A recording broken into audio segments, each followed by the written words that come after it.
다음은요. 지금 최태원 회장과 노소영 관장의 이혼 소식이 결론에 다다른 거 아니냐는 관측이 나오고 있습니다. 과거 영상 한번 보고 이거였습니다.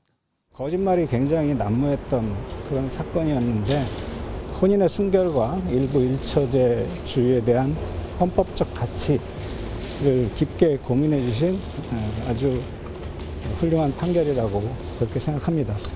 저는 이번에 상고를 하기로 결심하였습니다. 재산 분할에 관련돼서 객관적이고 좀 명백한 오류가 발견되었습니다.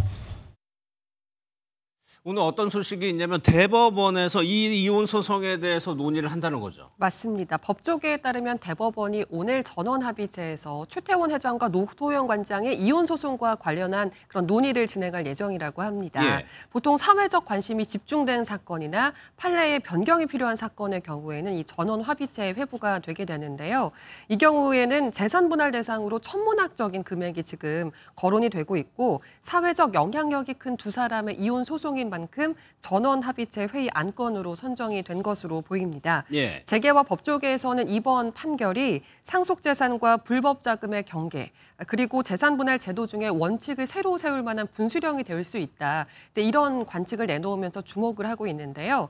특히 SK 지배구조에 영향을 줄 수도 있는 이 재산분할 액수가 얼마나 나올지에 대해서 그렇죠. 굉장히 관심이 뜨겁습니다. 예, 전합의라고 하는데 줄여서 그럼 최종 결론을 나는 건 아니고 대략적인 윤곽은 파악할 수 있나요? 그렇습니다. 지금 대법원에 접수돼서 지금까지 한 1년 2개월이 지났고요. 상당 부분 기간이 지나면서 쟁점은 어느 정도 공유됐고 쟁점에 대한 판단과 어느 정도 정리는 마무리되는 시점이 아닐까 생각이 들고요. 예. 그러다 보니까 전원합의체 회부돼서 조만간 선고 가능성이 있는 거 아니냐라는 전망이 나오고 있는 상황이고요.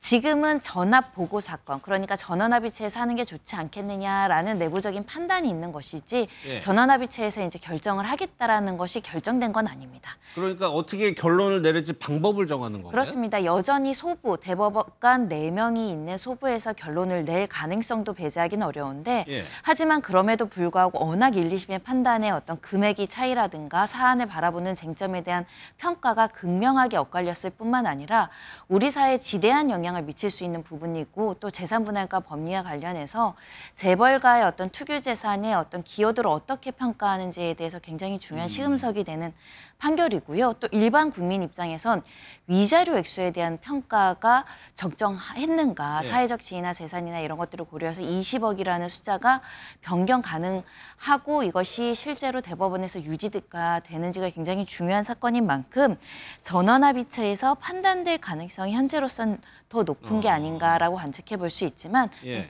이혼 사건이 전원합의체 가는 것도 좀 이례적이거든요. 그렇겠죠. 그래서 좀 예. 지켜봐야 될 것 같습니다. 예. 이렇게 또 관심을 모았던 이유가 1심하고 2심하고 너무 달랐어요. 맞습니다. 1심에서는 최 회장에게 위자료와 재산 분할금을 합쳐서 665억 원을 지급하라라는 판결을 냈었고요. 예. 2심에서는 1조 3,808억 원을 지급해야 된다. 이런 판결이 나왔습니다. 액수로만 봤을 때 20배 이상 차이가 나는 금액인데요. 먼저 1심은 최 회장이 보유한 SK 지분을 상속재산인 특유재산으로 인정을 했습니다.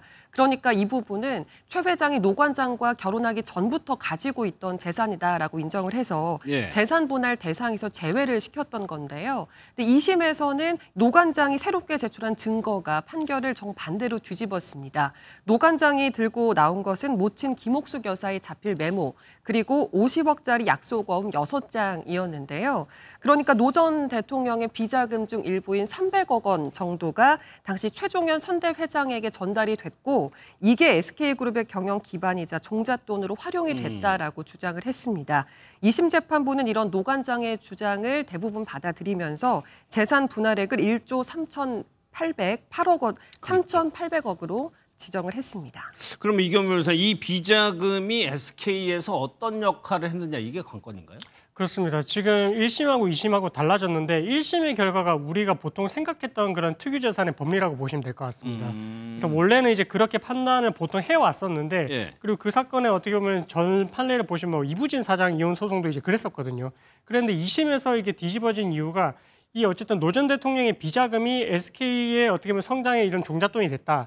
그래서 SK의 주식 자체가 1심에서는 빠졌는데 SK 주식이 2심에서는 들어갔다라고 생각하시면 됩니다. 주식의 가치가 너무나도 크기 때문에 이게 재산 분할을 하게 되면 1조 3천억까지 이렇게 가게 되는 것이거든요. 예. 그래서 대법원에서도 그러면 항소심에서 지금 이렇게 어쨌든 비자금이 유입됐고 이 비자금이 유입된 것을 혼인 생활에 있어서 기여를 한 것으로 봐서 이렇게 재산 분할 대상으로 보는 것이 맞는지, 그래서 이 부분에 대해서 법리적으로 맞는지 여부에 대해서 다시 판단을 할 것이고, 그래서 그 부분에 있어서는 뭐 전원합의체에서 뭐 해부가 될지 아니면 이 부분에 대해서 오늘 판단을 한다고 하니까 그건 예. 좀 기다려 보시면 될 것 같습니다. 그럼 손 변호사님, 이게 전압을 끝나고 나면 결론이 언제쯤 나오는지도 좀 예상 가능합니까?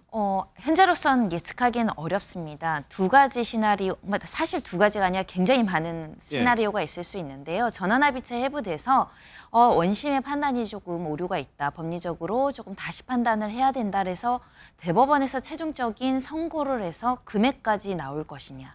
아니면 전원합의체에서 문제가 있으니까 이 부분 관련해서는 파기환송, 그러니까 항소심 가서 다시 재판 받아봐라. 거기서 기여도나 금액이나 위자료도 다시 적정하게 판단하라. 이렇게 나올 가능성이 있기 때문에 현재로서는 파기환송되면 기간은 더 길어질 것이고요. 대법원에서 직접 선고한다고 한다면 상대적으로 조금 더 단기간 안에 선고가 최종 결정될 가능성이 있습니다. 이 변호사님, 그 변호사 입장에서 그럼 전압 결과에 따라서 유불리도 있나요? 뭐 최 회장이나 노소영 관장이나?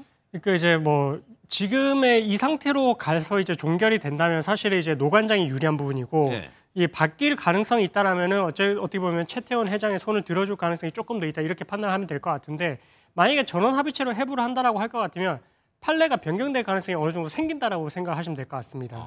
그러면은 이제 최 회장의 손을 조금 들어줄 가능성이 생기는 것이고, 근데 전원 합의체 해부보다는 어쨌든 그 의견을 듣고 소부에서 바로 이제 선고기를 지정을 한다. 그렇게 되면은 이대로 이제 갈 가능성이 크다라는 그것을 이제 간접적으로 시사를 하는 거라서, 뭐 이게 단정적으로 이렇게 뭐 하기는 어렵지만 어쨌든 단순하게 생각하면 이렇게 이제 파악을 해볼 수 있을 것 같고요. 그래서 오늘 어떻게 이제 뭐 전원합의체 해부를 할지 뭐 이 부분에 따라서 아마 이제 결과가 어떻게 될지 여부가 조금 예상을 해볼 수 있을 것 같습니다. 알겠습니다.